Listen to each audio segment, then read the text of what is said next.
الفول من الأكلات المصرية اللي كلنا بنحبها، ومنقدرش أي حد فينا يختلف عليها. نحب ناكله في الفطار. يا سلام لو زهقانين من الأكل كده الظهر ناكله طاجن بشوية طماطم وبيض أو سجق. وجبتنا الأساسية في رمضان. ممكن كمان نتعشى بيه لو حابين. عشان كده أنا بهتم إن احنا على طول أو أنا على طول أعمله في البيت. ببقى ضمناه وبقى طعمه احلى كتير كتير من بره. بحب اجيبه كل فتره واعمل كميه واخزنها في الفريزر. آه المهم جبت نص كيلو فول مكمور بلدي، ولازم نهتم ان الحبه بتاعته تبقى حبه فاتحه وكبيره. تمام. وكنت نقعها من قبليها 12 ساعه. ما نزودش نقع الفول اكتر من 12 ساعه عشان القشره بتاعته من بره بتجلد.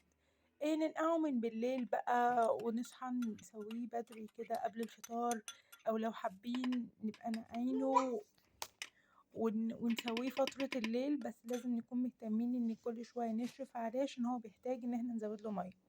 المهم بنجيب نص كيلو فول مكمور وحوالي 200 جرام فول مدشوش اللي هو الفول من غير القشرة اللي بنعمله في البصارة.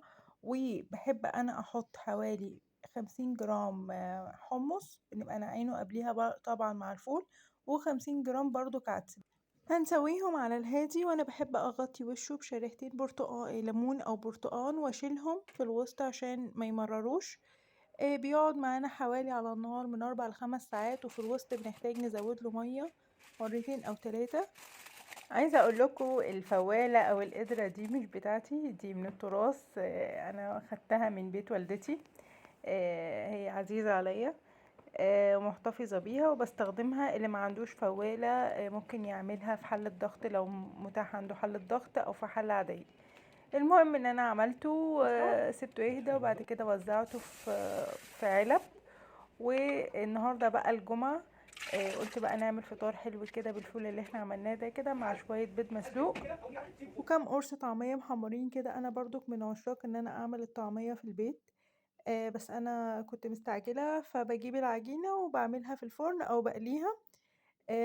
طبق الفول اهو. هنجيب بقى حبه زيت وملح وفلفل وليمون ورشه طحينه حلوه كده، ونظبط طبق الفول بتاعنا ونعمل احلى فطار. نقعد نتجمع احنا والعيله الصبح كده يوم الجمعه نفطر.